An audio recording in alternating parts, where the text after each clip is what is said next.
Donc bonjour à tous et à toutes. Aujourd'hui, nous sommes le jeudi 15 juin 2023. Une vidéo, mes petits conseils santé qui portera aujourd'hui sur le fonctionnement du cerveau chez l'enfant. La vidéo s'adresse tout particulièrement aux enfants. Je suis certaine que dans ton entourage ou à l'école, tu as déjà observé que les enfants ont cette habitude-là d'avoir une forme de bascule du corps de l'arrière à l'avant et qui semble les rassurer, dont ils semblent avoir besoin. Il y en a même qui me rajoutent le pouce avec un petit doudou et qui vont comme ça se basculer pendant des minutes et des minutes sans qu'il y ait d'explication particulière. Souvent, l'enfant agit par imitation, l'enfant agit par rapport à ce dont il a appris. L'enfant à la naissance détient 25% de son cerveau adulte. Adulte, à savoir que à la naissance, l'enfant détient 85 à 100 milliards de neurones. 85 à 100 milliards de neurones, c'est énorme. Un neurone contient entre 1000 et 10 000 connexions aux autres neurones. C'est énorme parce qu'en plus de ça, puisqu'il ne détient que 25% de son cerveau d'adulte, alors qu'il a à la naissance 85 à 1000 milliards de neurones eux-mêmes qui sont interconnectés entre elles et comprend entre 1000 et 10 000 connexions entre les neurones. C'est un sacré... je ne sais pas quel terme utiliser, mais je te laisse imaginer ce qu'il y a dans ton cerveau. C'est toi qui vas regarder cette vidéo. Ce qu'il y a dans ton cerveau jusqu'à l'âge de 5 à 7 ans, avant l'âge de 5 à 7 ans, et dès la naissance, tu as une quantité énorme de neurones qui vont stimuler ton cerveau et avec lesquels tu vas devoir composer de toute manière.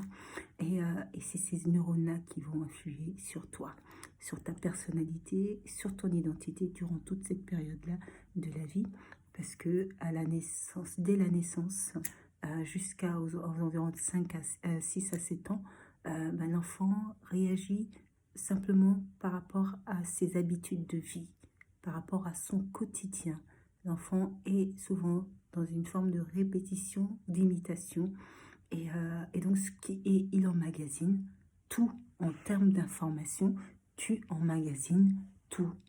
Et ton cerveau n'est pas en capacité à ce moment-là de faire le tri. Tu n'as pas la capacité de pouvoir discerner ce que tu peux conserver de ce que tu ne peux pas conserver. D'où la grande difficulté et d'où l'apparition de certaines pathologies chez certains enfants. Dis-toi que tu nais avec un cerveau à une puissance maximale, alors que tu es un tout petit bébé. Et cette hyperstimulation du cerveau, il va falloir composer avec. C'est pourquoi l'interaction avec ton environnement, notamment tes parents ou tes frères et sœurs, sont importants parce que ce qu'ils vont pouvoir t'apporter en termes d'information, en termes d'écoute, ce qu'ils vont pouvoir t'apporter, c'est ce qui va pouvoir t'apaiser et te permettre de gérer, puisque tu vas assimiler toutes les informations qu'ils vont pouvoir te transmettre. Les connexions entre les neurones, on appelle ça des synapses. 700 à 1000 connexions par seconde. 700 à 1000 connexions par seconde. Ça bouillonne dans ton cerveau et c'est énorme. Tout ce que tu peux retenir, tout ce que tu vas retenir et tout ce que ton cerveau ne sera pas en capacité de trier. Il faut savoir qu'à l'âge adulte, tu auras perdu 2/3 de tout ce que tu as dans le cerveau actuellement. Et ça va influer. Ça va influer sur ta capacité d'interaction avec les autres. Ça va influer sur ton comportement. D'où cette forme d'injustice, parce que selon l'environnement dans lequel tu vas naître, selon l'environnement familial, social, tu ne vas pas grandir de la même manière. Ces neurones ou ton cerveau ne va pas se développer de la même manière puisque tu n'auras pas reçu la même éducation. Ton cerveau, il y a 4 grandes parties à retenir dans ton cerveau. Il y a le cerveau reptilien.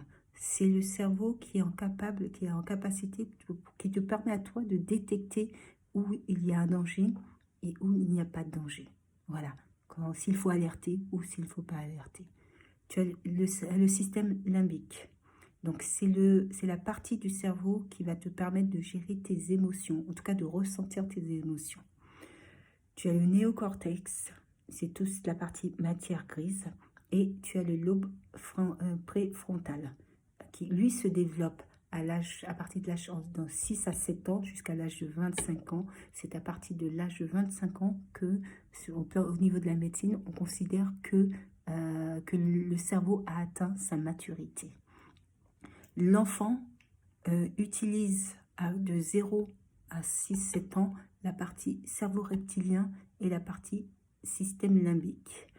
Quoique l'enfant, avant 7 ans, n'est pas capable de gérer ses émotions. D'où la raison pour laquelle tu vas avoir des enfants qui vont avoir des comportements un peu, comment dire ça, des sauts d'humeur ou des colères, voilà, peu importe la raison, hein, parce qu'il n'a pas son doudou ou quoi que ce, et ben l'enfant va s'énerver, va s'agiter. Il n'est pas, avant l'âge de 6-7 ans, en capacité de savoir gérer ses émotions ressenties. Donc il va le développer, il va le projeter par la colère. Si en face de lui, il a des parents qui réagissent par la colère ou par les cris, et ben les parents, la réaction que va avoir les parents va agir sur le cerveau de l'enfant et va développer ce qu'on appelle le cortisol qui peut être destructeur pour la partie lobe préfrontal du cerveau. Ce qui veut dire que ça diminue encore plus les neurones plus vite qu'à la normale chez l'enfant. Donc les cris les coups, l'agressivité d'un parent va impacter ainsi le cerveau de son enfant. Et toi, dans cette espèce de jungle que tu as dans la tête, où tu as des millions de neurones qui essayent de trouver leur place, ben toi, quand ça bouillonne dans ta tête, il faut que tu arrives à gérer avec ça. Soit tu arrives à gérer avec ça en t'inspirant de tes habitudes de vie, c'est-à-dire de l'éducation, de ce que tes parents t'ont inculqué. Donc tu vas faire de la répétition, tu vas être dans l'imitation, justement, ce qui quelque part, cette éducation va te permettre de canaliser ce que tu as dans le cerveau et que ton corps, lui, par lui-même, n'est pas en mesure, en capacité, à l'âge que tu as, moins de 7 ans, de pouvoir le gérer. Et ainsi, c'est la répétition et tes actes liés à ton éducation qui vont te permettre justement de canaliser ce flux, en tout cas cette effervescence dans ta tête. Gérer ce flux. L'interaction, le handicap, tu sais, se traduit par... le handicap, on considère qu'il y a un handicap lorsqu'il y a une altération à la participation à la vie citoyenne. Concrètement, ça veut dire que lorsque, pour des motifs X, qui peuvent être des motifs psychologiques, tu es en incapacité de pouvoir être en interaction avec les autres. Ça peut être une angoisse, une hyper-angoisse, ou voilà, et qui va te mettre en situation de handicap, mais pas handicap physique comme tu peux le voir ailleurs, des grands handicaps. Le handicap est vraiment perçu sur la capacité de l'individu à pouvoir s'intégrer à la société, à pouvoir s'inclure dans la société. Ainsi, ça peut être très psychologique et dans ce cas-là, eh ben, on peut se retrouver avec des enfants qui n'arrivent pas à gérer justement cette effervescence de neurones dans leur cerveau. On peut se retrouver avec des enfants qui développent des hyper-angoisses, des attitudes qui vont restreindre ou freiner leur capacité à pouvoir s'intégrer à la société ou créer des hyper-angoissés. Ils sont angoissés parce qu'ils ne comprennent pas, ils sont angoissés parce qu'ils n'arrivent pas à gérer ce qu'il y a dans leur cerveau, ils n'arrivent pas à comprendre et qui vont développer des hyper-angoisses qui peuvent aller très loin et puis les handicaper particulièrement. Voilà. Ça peut être aussi des troubles du langage, des troubles, je pense au bégaiement notamment, les troubles du comportement également chez l'enfant, qui vont l'handicaper, en tout cas altérer ses capacités à pouvoir être en interaction avec les autres. Voilà, concrètement. Et ça, c'est très compliqué à l'âge adulte, à l'âge d'enfant, de pouvoir le gérer, parce qu'en fait, ce qu'il faille faire, c'est durant toute cette période-là, faire en sorte que ton cerveau soit comme apaisé, qu'il n'y ait pas de turbulence, si tu veux, dans ton cerveau, parce qu'en fait, il faut simplement t'aider à passer ce cap-là, de l'enfance, de la naissance, et il faut que ça soit détecté surtout. Il faut que ça soit détecté. De l'enfance jusqu'à l'âge de 7 ans, il faut que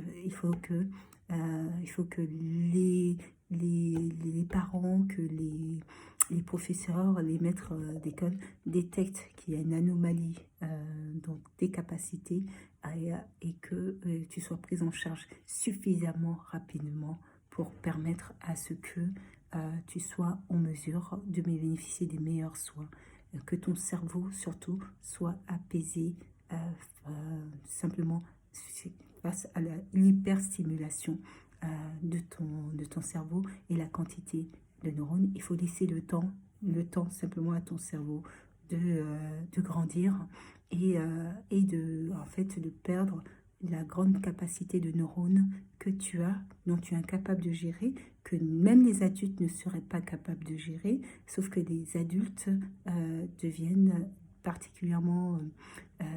capables de pouvoir faire le tri. Et il y a différents types de mémoire, hein. Il y a la mémoire à long terme, il y a la mémoire à court terme. Et ça, notre cerveau, nous l'avons acquis. Et dans la mémoire à long terme, on y place les éléments de mémoire que nous souhaitons. Mais c'est nous qui faisons ce tri. Et notamment par la répétition. Quand on souhaite conserver une information, on fait en sorte de retenir cette information, hein, soit par une répétition dans notre tête, soit en l'écrivant. Ça veut dire qu'on met cette partie de notre mémoire à l'extérieur, hein, pour s'en rappeler, mais on a cette capacité de pouvoir travailler notre mémoire, cette capacité que toi tu n'as pas. Et que ton cerveau est hyper stimulé, et puisque ton cerveau est hyper stimulé, eh ben, pour certains enfants, c'est particulièrement difficile à vivre s'ils ne sont pas dans des environnements de vie familiale qui permettent véritablement de les apaiser et canaliser toute cette hyperactivité du cerveau. Voilà pour aujourd'hui sur la question, le sujet du cerveau de l'enfant. Sur ce, je vous souhaite de passer une très très très très